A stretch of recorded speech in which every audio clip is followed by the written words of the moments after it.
Invitados a dos abogados de prestigio, al doctor José Luis Sardón de mucho prestigio. Gonzalo, de mucho prestigio. De mucho prestigio, al doctor Gonzalo García Calderón. A ver, brevemente, José Luis Sardón ha sido persona pública porque, entre otras cosas, además de ser abogado experto en Derecho Público y árbitro, profesor principal de la Facultad de Derecho de la Universidad de Piura, magistrado del Tribunal Constitucional y representante del Perú ante la Comisión de Viena. Además también, bueno, podría leer muchas cosas, decano de la Facultad de Derecho y director del posgrado de Economía y Derecho de la Universidad. Ya no seas sobón, ya. Ciencias aplicadas. Fíjense cómo eres. Cuando yo no hago esos panegíricos de nuestros invitados, dice, tú no sabes presentar, hay que Bueno, y por otro lado, Gonzalo García Calderón, abogado de la Universidad Católica, máster en Derecho Internacional Económico, ex vocal de la Corte Superior de Justicia de Lima, ex vocal de la Corte de Tribunal Arbitral del Centro de Conciliaciones y Arbitrajes de la Cámara de Comercio y miembro de la Comisión Revisora de la Ley General de Arbitraje. Así que vamos a hablar con dos personas entendidas en el arbitraje y en el tema constitucional sobre las pretensiones del municipio de Lima respecto del contrato de concesión de los peajes.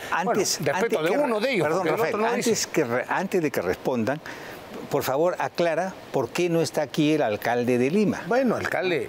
porque se supone que debería de estar, pero por favor. No, aquí, hoy, en esta no. Cuando él insistió en que, llamó a decir que quería venir, se le dijo que por supuesto, y acordamos, y que iba a venir el siguiente, y después él simplemente prefirió no venir. Y muy bien, y hacer declaraciones, pero no venir al programa, donde yo quería confrontar fuentes y digamos, documentos. Pero, en fin, dejemos eso de lado. Y, en fin, yo quería simplemente compartir con ustedes sus opiniones, ¿no?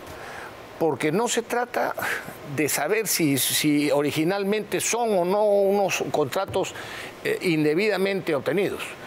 Creo que aquí el problema es el Estado de Derecho y no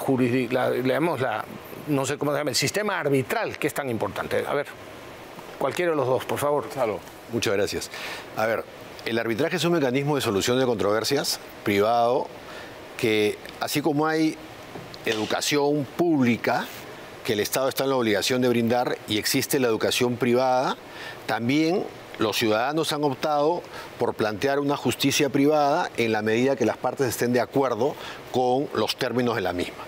Y el Estado ha optado para promover la inversión extranjera, para darle seguridad jurídica a todo aquel que pone una cantidad de dinero en el Perú, que cualquier controversia no vaya al Poder Judicial peruano porque puede existir el riesgo de presión política. Y en consecuencia, aquel ciudadano o inversionista extranjero tiene la tranquilidad de que su controversia va a ser resuelta por un tribunal judicial imparcial. Y que además, en muchos de los casos, está situado fuera del Estado en el cual se lleva adelante la inversión. Y esto no es creación heroica de los peruanos. Existe el Centro Internacional de Arreglo de Diferencias con sede en Washington, que depende del Banco Mundial, donde está actualmente el caso concreto de Rutas de Lima, que es un tribunal ad hoc que tiene como base las reglas de la Comisión de Naciones Unidas para el Derecho Mercantil Internacional. En fin, entonces lo que se busca es dar una tranquilidad a las partes, que cuando hay un conflicto o una controversia, esta controversia sea resuelta por un tribunal imparcial. ¿Por qué? Porque ustedes lo han señalado, vivimos en un Estado de Derecho, y entonces si alguien me debe plata y no me paga, yo no me puedo meter a su casa pues a robarme su moto en parte de pago, porque eso es evidentemente tomar la justicia por nuestra mano, y eso no se puede permitir en un Estado, en ningún Estado civilizado. Tengo que acudir a un tercero y decirle al tercero, existe esta controversia entre las partes, dirima usted, ¿quién tiene la razón? Este es un contrato espurio, es un contrato nulo, es un contrato caduco. Diga usted si es así o no. Y el tribunal lo dice. Si el tribunal decide A o B, yo me he sometido a esa decisión que es vinculante y que debo respetar, porque esa es la finalidad. De lo contrario, estoy atentando contra la línea de flotación de ese barco y lo voy a hundir. Entonces, el sistema arbitral reposa justamente en la confianza y, por supuesto, en el apoyo que la jurisdicción ordinaria brinda a las decisiones que adopta un tribunal arbitral. Entonces, independientemente, como tú has dicho, Rafael, de quién tenga razón o no, hay una decisión del tribunal que ha dictado una medida cautelar que debe ser respetada. Y, en consecuencia, el no respetar esa decisión y el pretender denunciar penalmente a los árbitros, el pretender atacar a los mensajeros, le hace daño a la inversión extranjera, afecta el ordenamiento jurídico nacional e internacional, afecta la imagen del Perú en el exterior y, por supuesto, el Estado de Derecho se ve perjudicado, ¿no? Y con eso, es decir, hablar de las inversiones, siempre hay que recordar, significa empleo y por tanto reducción de pobreza. Claro. Constitucionalmente, a ver, tu opinión. Yo quisiera añadir solamente que el arbitraje está mencionado en 3 artículos de la Constitución, el artículo 62, 6.3 y en el 139 el inciso 1. Ahora, de estos 3 menciones al arbitraje, 2 ya estaban en la Constitución del 79, o sea, vienen de atrás. Sí. ¿No? Lo único que añade la Constitución del 93 es la mención al 62, en el artículo 62. ¿Y qué es lo que dice ahí? Dice que las controversias que deriven de la relación contractual se solucionan en la vía arbitral o judicial. O sea, inclusive pone por delante la vía arbitral a la judicial, ¿no? El 63 lo que dice es que el Estado puede someterse al arbitraje, ¿no? Se refiere a la contratación estatal. Y el 139 reconoce al arbitraje como una jurisdicción. Entonces, ese es el marco constitucional, ¿no? Ciertamente hay estudios económicos, ¿no?, que señalan que la institucionalización del arbitraje está correlacionada con las inversiones. O sea, aquellos países en donde no solamente está, digamos, declarado en las leyes el arbitraje, sino que desarrolla una práctica arbitral importante, entonces reciben más inversiones. Y yo me atrevo a decir que ha sido una de las fortalezas del Perú, así como también, por ejemplo, la moneda sana que hemos tenido, ¿no? Que no hemos tenido inflación. Bueno, así también en el ámbito del derecho, el desarrollo del arbitraje en los últimos 30 años ha sido muy importante para captar inversiones. Yo los invité la semana pasada para el día de hoy ante los anuncios del municipio de Lima, concretamente del alcalde, de que el 29 iba a tomar los peajes, ¿no? En cualquier caso.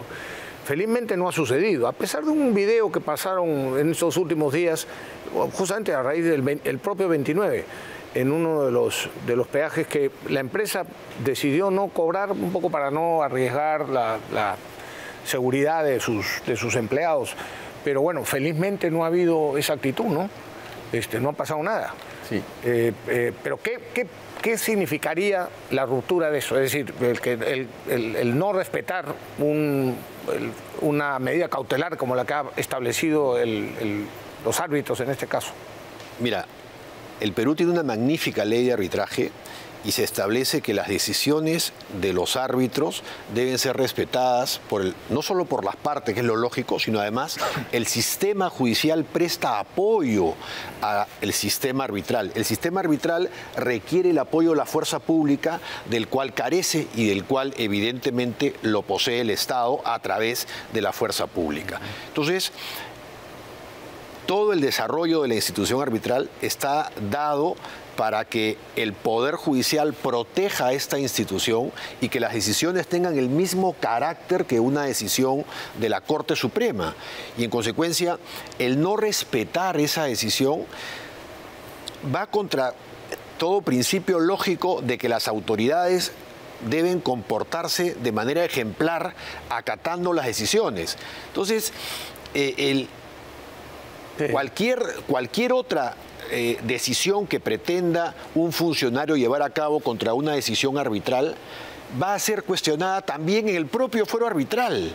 Yo he escuchado a algún periodista que dice, o sea que por respetar el Estado de Derecho, tenemos que aceptar un contrato corrupto. Nuevamente, eso lo va a decidir el árbitro, el juez. Yo puedo decir que el contrato es corrupto y la otra parte decir que no lo es. Tendrá que ser decidido por un tercero.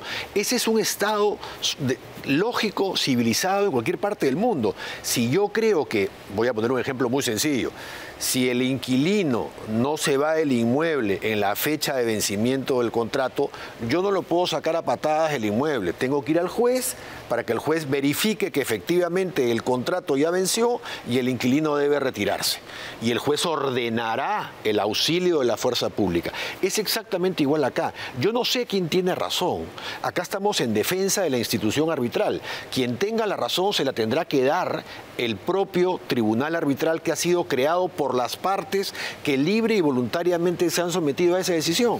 Pero yo quisiera añadir que, como muy bien has indicado tú en la primera parte del programa, todo dinero que tiene el Estado proviene de la sociedad, ¿no?, de los contribuyentes.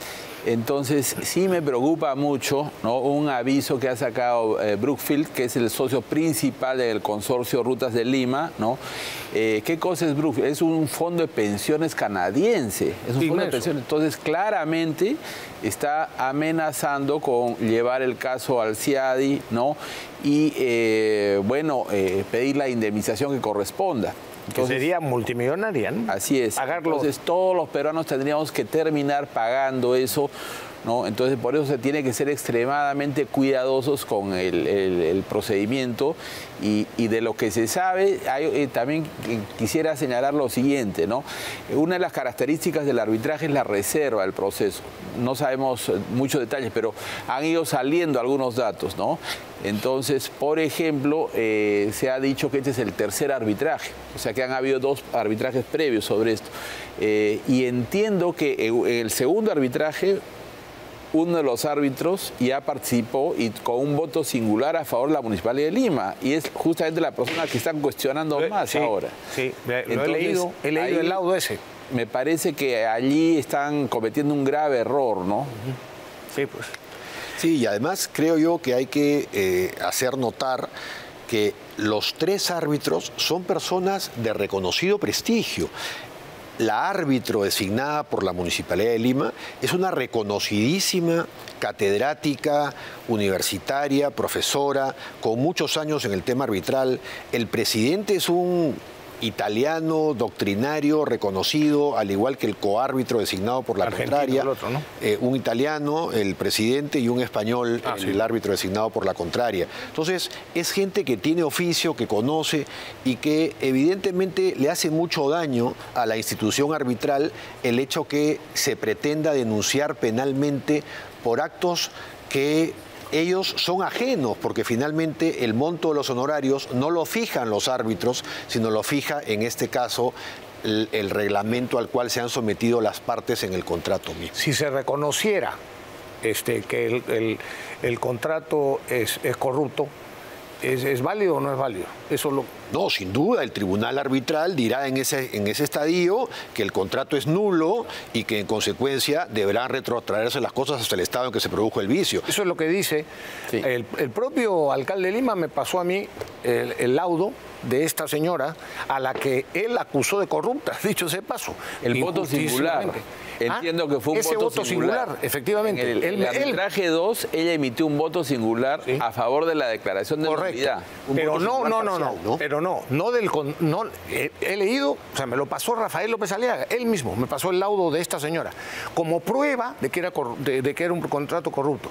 Y en el laudo ella explica que si hay unas irregularidades originales, no de coimas y esto, porque eso no está en el tema ni mucho menos probado por ahí, pero sí de irregularidades en gastos que eran atribuibles en todo caso al concesionario en lugar de al concedente.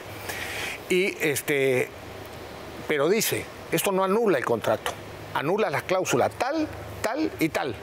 Y entonces dice, hay que retrotraer las cosas y por tanto esto se hace de esta manera, lo dice claramente, ¿no? Ahora, era un voto singular, es decir, o sea que le da en parte la razón al municipio. pero no declara la nulidad del contrato en ningún Pero caso. nuevamente, las partes han confiado en estas personas que ellos han elegido. Son especialistas en el tema que han cumplido un escrutinio de cada una de las partes. Los han elegido como tal para que estudien un expediente sumamente complejo y emitan una decisión. Entonces, esa confianza se ha visto quebrada ahora por un tema político ajeno al tema de fondo. Eso es lo que no se puede manosear porque perjudica, repito, toda la institución arbitral, todo el soporte jurídico del arbitraje en los últimos 30 años, como decía el doctor Sardón, ¿no? Bueno, en resumen, yo no puedo, tú tendrías todo el derecho, por ejemplo, de opinar, ustedes cualquiera, tú también, Pepe, de que el señor Rey, Rafael Rey, es como han aprovechado algunos de esta defensa institucionalizada que he hecho en algunos programas, para acusarme de defensor de los corruptos. Bueno, muy bien, tienen todo el derecho a decirme. Ahora, porque otros me dicen corrupto, ¿yo soy corrupto? ¿Quién decide? Lo que me interesa es quién decide si soy corrupto. Exactamente, ese es el tema. El que me acusa, el municipio, el procurador, el alcalde, el ministro, el presidente de la República, el Papa. No, lo decide un juez o un árbitro. Ese es el punto. Exacto. Yo diría que Rafael López Aliaga podría estar en lo correcto en el fondo, podría estar en lo correcto, pero no en la forma en que está. Exactamente, exactamente. Sin duda, y Buen además resumen. es un empresario que conoce el manejo del arbitraje. Y él probablemente ha participado, sus asesores le han comentado cómo funciona, y entonces es cuestión simplemente, si tiene la razón, de esperar el resultado final. Claro. Es como yo le hacía ver, oye, si mañana el alcalde de Cusco dice que va a tomar el tren, que la concesión del tren a Machu Picchu, que es una empresa que dice, era de él, creo que ya no es, porque está corrupto, ¿qué dirías tú? Bueno, pruébenlo, ¿no? O vamos al arbitraje o al juez que tiene que decidirlo. Eso es todo. Lo que no es lógico es que salga una persona y diga, ya, esto es corrupto, así que, porque yo digo que es corrupto, se va. Puede serlo, perfecto. Pero lo tiene que decir quien lo tenga que decir. Bueno, señores, muchas gracias. Encantado. Gracias a Perdonen ustedes.